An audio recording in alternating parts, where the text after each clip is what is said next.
I got hustle, dough, and fish and flow inside my DNA. To give you some context, remember that Chrollo was no longer able to use his nen.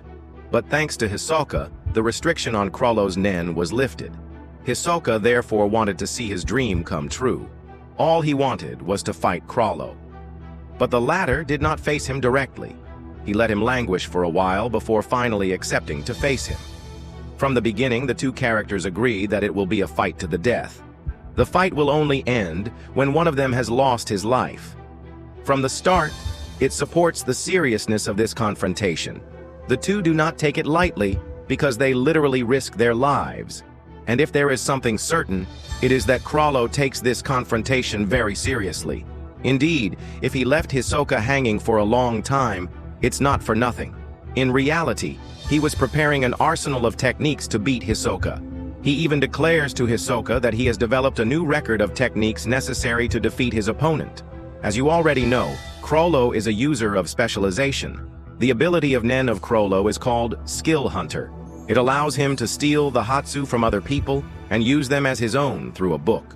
When he uses a skill, Chrollo must open the book on the page of the skill concerned, and the book must remain open in his right hand. This means that he can only have access to one chosen ability at a time. Finally, that was the case before. Faced with Hisoka, Kuro represents a new ability, Double Face. This technique allows him to put a page marker in his book and close it while keeping the ability of the marked page. This new ability is really boosted in real life because it offers Chrollo a lot more versatility. If you have followed well, you understand that he can now use two abilities stolen at the same time. The ability corresponding to the marked page and the ability of the page on which the book is opened. To defeat Hisoka, Chrollo has several abilities. First, there is Black Voice. It's a technique borrowed from Charnalk. Chrollo can control up to two people if he has, beforehand, planted an antenna on them.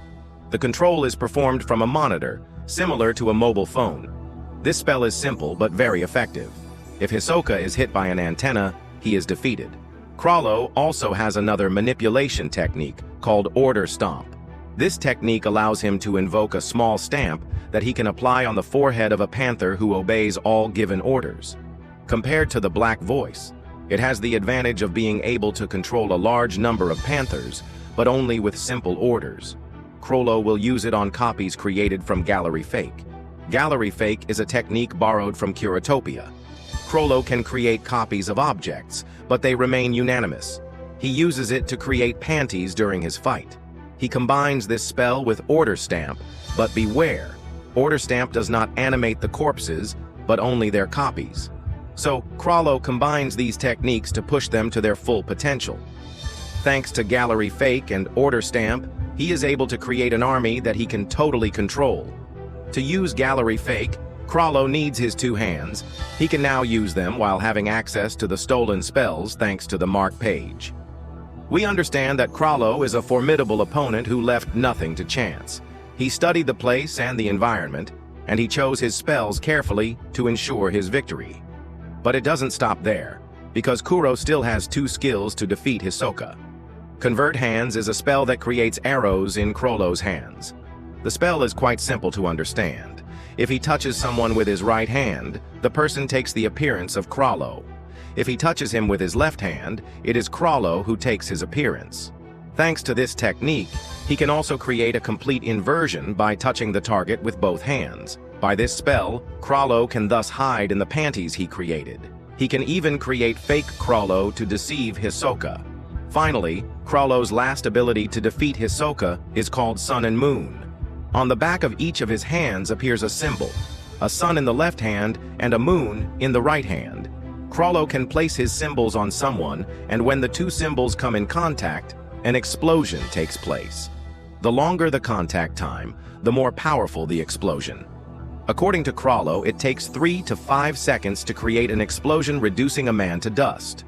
But what is really boosted with Sun and Moon is that this technique is an invocation of a post-mortem hatred. This technique was stolen from the city's doyens of the Shining Star.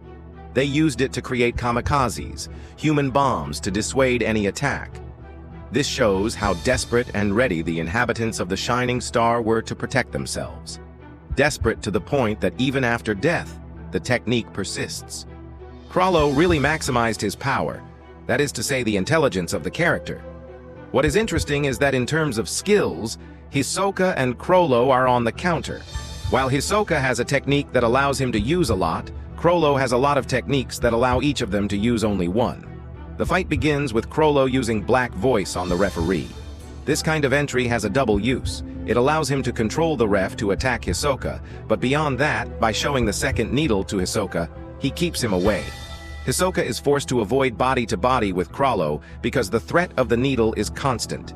After a demonstration of all these techniques, Chrollo throws himself into the crowd to hide. He sends panties in the crowd to attack Hisoka. The advantage is that Chrollo didn't even face Hisoka directly. He can send his panties and wait quietly until he has an opening. Chrollo really thought about every detail, and that's why he chose the Celestial Tower.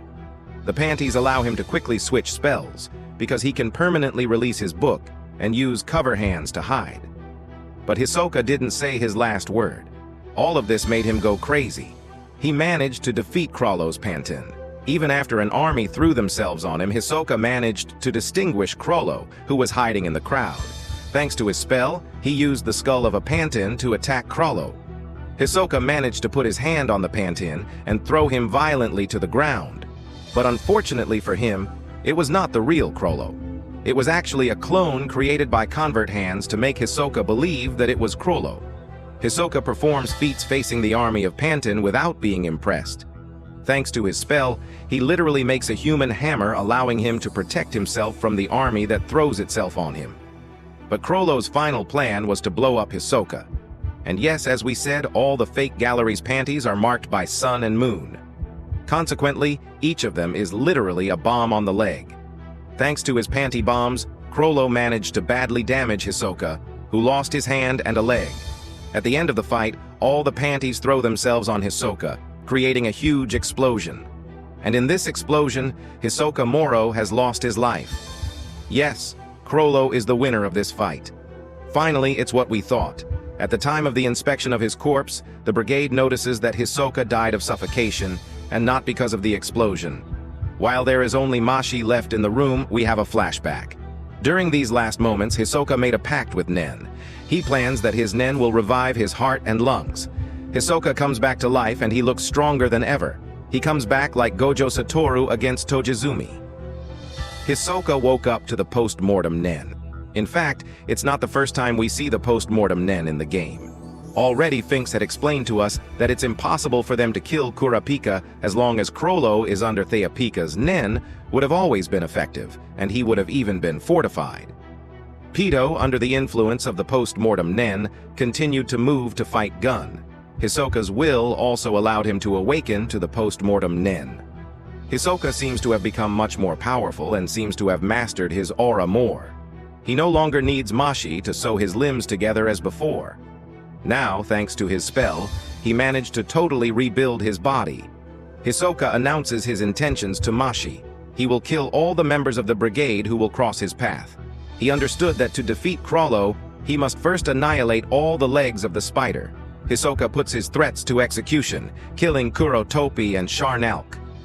It's quite shocking because he killed directly those whose Chrollo had borrowed the abilities to defeat him. For me, this fight is the beginning of a lot of things.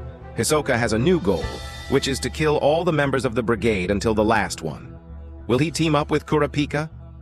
Chrollo and Hisoka are currently on the Black Whale. Both want the death of their opponent.